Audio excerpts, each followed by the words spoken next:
Good afternoon to the participants of the Third World Parliament on Spirituality. I'm here with distinguished guest, Jack O'Keefe.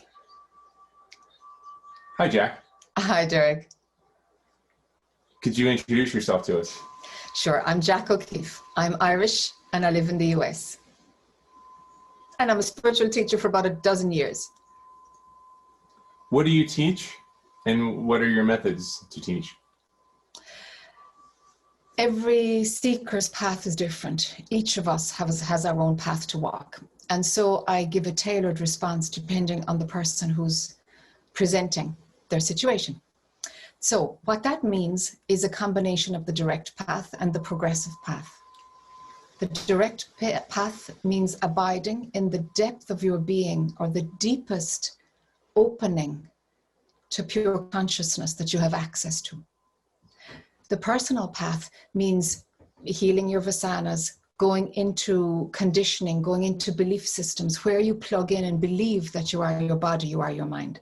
And so what I do is I find out what stops you from abiding in the stillness, and how can we unravel your personal story that you still believe is your identity. So it's a blend of the direct path and the personal path, depending on the individual. That's an interesting take on your teaching, because a lot of the traditional text would say that if you just abide in the stillness, that all of those personal things will resolve themselves. And I'm just curious, what made you deviate from that path? I found that traditional modality, that approach, it works by and large if you're living in a protective collective, in a monastic ashram type spiritual community where you are disconnected from human life. Then the things that test our humanness are not triggered, are not activated. And so vasanas, it's not that they are dissolved by the abidance in your being, it's that they're not triggered. And so as we move into this era of being awakened and abiding in our awakening 24/7, as we rear children, as we homeschool, as we become horticulturists and bus drivers and whatever life asks of us. As we do that, how do we abide in the stillness? How do we function when we come from the recognition of the absolute? And so needing to make that shift of how does this show up in the world? We have to look at what do I need to heal and remove. And you know what? Abidance itself won't do it. It doesn't do it. And it's given rise to a lot of bad practice among spiritual leadership. And that's the topic that I want to speak about at this conference. That's very interesting. And as you mentioned, the title of your talk is Transforming the Paradigm of Spiritual Leadership. Can you tell us a bit about what you saw in the field and why you think there's a need to transform the paradigm? About 4 years ago, a few of us in the spiritual leadership sector spoke at the same conference about the same topic, noticing that why are spiritual leaders behaving badly and denying it? And why are there not more skillful means to work with our students rather than abusing power, rather than justifying spirituality as a way to validate our bad behavior? So what we found is that there's a lack of self-reflection. There's a lack of taking responsibility for our own humanness, for our own evolution, for the natural drive to be a better human version of ourselves. And all of this happens without identification with the body-mind. And so that's the piece that's been missing in traditional spirituality and in religions. And in order to bridge spirituality into mainstream, which of course it is now, thanks to the internet, teachings are available everywhere. We've got to make it more cultural specific to our contemporary times. So we've got to see, how would spiritual teachings interpret life as we know it now, working for a living, fluid gender? How do we work around racism? How do we look at the societal issues from a spiritual perspective? And so where we have to start is, well, within my own sector. I can only change myself and discuss it with my own colleagues, really. And the ASI was set up in order to do this, in order to practice and advocate a model of transparency and personal accountability among spiritual leaders. And so it will give rise to a shift in the paradigm, a shift in the cultural context of ancient spiritual teachings, to protect the sacredness and the truth embedded in it, but to not deny contemporary culture. And that's the shift that needs to happen. And I do firmly feel that we will become more skillful when we're better able to adapt ourselves to contemporary life as we embody whatever level of consciousness we have awakened to. That's fascinating. I want to go back to something you mentioned in your earlier answer, that abiding in the absolute didn't necessarily burn out the conditioning, but because of the context, those pieces of conditioning are triggered. Why do you think denying or bypassing our humanness became so common in spiritual circles? Part of it is because the last couple of thousand years were about protecting and safeguarding the teachings. And in doing so, humanness was ignored. It's like preserving was what they were about. And that phase is over now.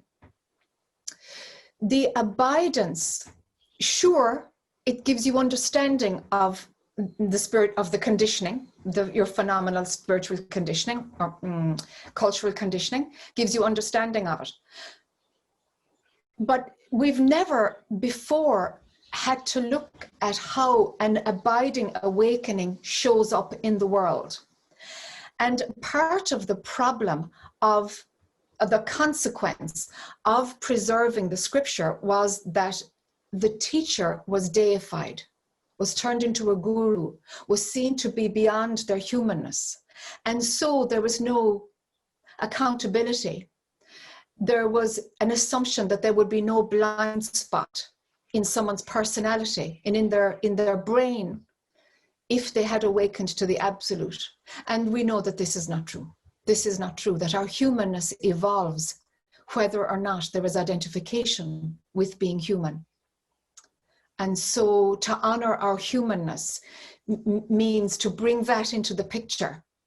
And deifying an awakened being, it has caused a fair few hiding places for blind spots. And we're about doing better, educating ourselves, continuing the conversation in that Association for Spiritual Integrity. That's an organization I'm involved with, that I helped founded in order to have a platform to discuss, to learn, and to share our experiences as spiritual leaders.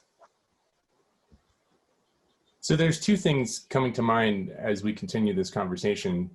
It seems that there's a layer of what you're sharing with us that is relevant for the student, in that the traditional path of removing oneself from the world may still have its time and place, but it can't be the full path.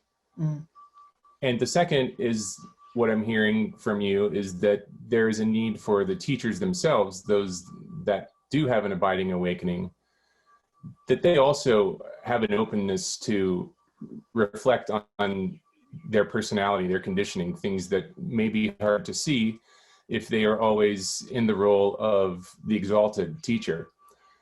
And that leads me into what you've mentioned already. How do you see the role of the Association for Spiritual Integrity, and how is it helping spiritual teachers, leaders, and the community at large investigate some of these blind spots? Because we're doing something new, and we're opening a platform where our human vulnerability demands us to be honest and respectful of each other's humanness. Because we have opened up this space, there are many in the traditional spiritual leadership role who are very suspicious, who think we're a policing, judging organization, which is exactly the opposite. It's about opening a place of transparency. And so it's threatening for many people. As a result, there's no point in us focusing on being an enormous organization. We focus on depth, honesty, transparency, an open-hearted approach to each other as colleagues rather than a competitive approach. And we seek to improve the entire culture of spirituality by modeling in some small way, by creating a new pattern in consciousness of where leadership can go, modeling something different individually and supporting each other as members of the ASI. And if anybody wants to know more about that organization, the website is spiritual-integrity.org. And if anybody's free, every 6 weeks, we hold an open webinar where we discuss these things with a specific theme in mind in order to keep the conversation going and to resource ourselves as spiritual leaders.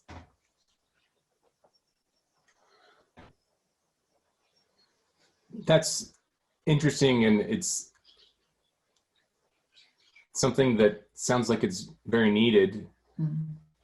And I also heard the part that it threatens some. I wonder if you could share how either yourself or some of your colleagues have felt resourced by this, because I would imagine someone that has an awakening, the air starts to become very thin. Like who do you go to to be able to help, to be mirrored?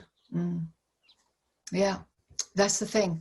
And offering a mirroring support, not supervisory per se, but a supportive colleague. That is a resource that we're working on right now, how to introduce it. And we tried it in January of this year, it fell flat. And so but we're going at it now, learning. Again, it's like, let's try it from another angle in order to find the timing of when these ideas can be accepted by our community of spiritual leaders, a methodology that is appropriate for our culture. And so we're designing something new that hasn't been around before. And so gently and steady is how we're approaching everything we do in the ASI. Because there isn't any model for this. We don't know what it's going to look like. However, as long as we're growing and we can trust each other and we continue the dialogue and share ideas with each other, then we're learning.